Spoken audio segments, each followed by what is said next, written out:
Youngstown leaders continue investing in Glenwood Avenue as YNDC acquires the former Park Inn nightclub. Meanwhile, local financial experts share advice on long-term planning and avoiding emotional decisions in a fluctuating market. Those stories and more on today's Daily Buzz. The Daily Buzz is brought to you by 717 Credit Union. Hello everyone, welcome to the Daily Buzz. I'm Mike Moliterno. The Youngstown Neighborhood Development Corporation has added another property to its holdings along Glenwood Avenue, acquiring the former Park Inn nightclub and restaurant. The three connected buildings and surrounding parcels were purchased for $225,000 in February. The property has remained vacant since the Park Inn closed in 1994. YNDC has not yet finalized a redevelopment plan, but efforts are already underway to stabilize the structure, including replacing the roof. The acquisition aligns with YNDC's long-term efforts to revitalize the Glenwood corridor. The organization also owns other properties along the avenue, such as the former Foster Theater, Glenwood Business Center, and Glenwood Plaza. Meanwhile, redevelopment of the former Foster Theater remains challenging due to high costs. YNDC had planned to convert the site into retail space with loft-style apartments, but progress has been slow. A longtime roller skating rink in Cortland has been sold to an out-of-state company for $700,000. Property records from the Trumbull County Auditor's office show the Cortland Roller Rink was sold June 16th to Suds Equity Inc., a Nevada-based company headquartered in Sparks. The rink, located at 290 South High Street, was built in 1975 and has a total appraised value of $469,000. Incorporation documents filed with the Nevada Secretary of State list Bradley Armstrong as president of Suds Equity. Armstrong is reported to own or co-own 3 other roller rinks in Nevada and California.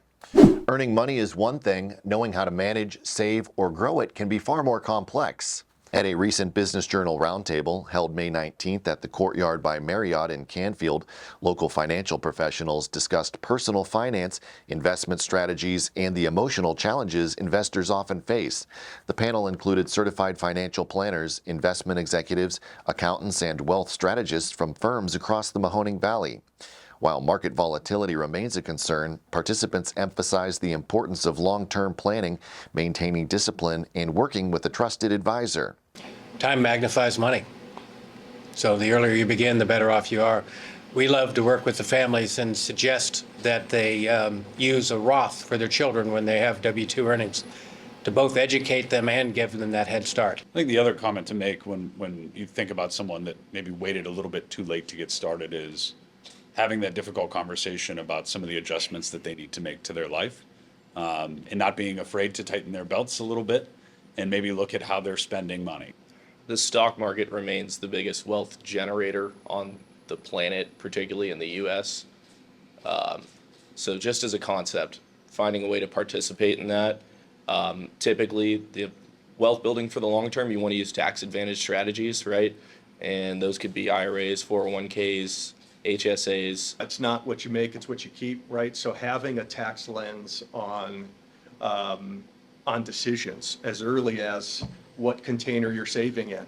You know, $1 million pre-tax IRA is not $1 million, right? It has a liability associated with it. Not only am I part of a trusted advisor to them, but there's also a team approach, and a team approach is going to be your tax preparer, a lot of times various types of attorneys as well too, and it's very rare where we're making large planning decisions without kind of the group discussing that in detail. So I think emotional investing sometimes can be a large pitfall to a client, that's not as sophisticated in the market. So I think that's a financial advisor's job to kind of talk them off the ledge a little bit and explain to them, that volatility is normal and it actually creates sometimes an opportunity. As people get closer to retirement, I think it's even more crucial that they think about their own selves in the future. Save for yourself, so to speak. Think of your future self and say, how much money do I want to have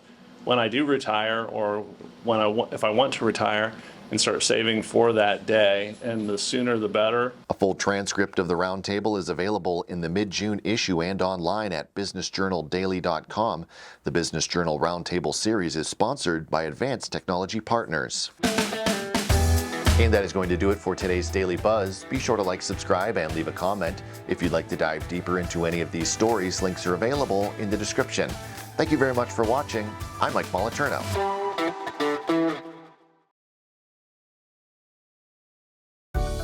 717 Credit Union. Savings power to give your business an extra boost.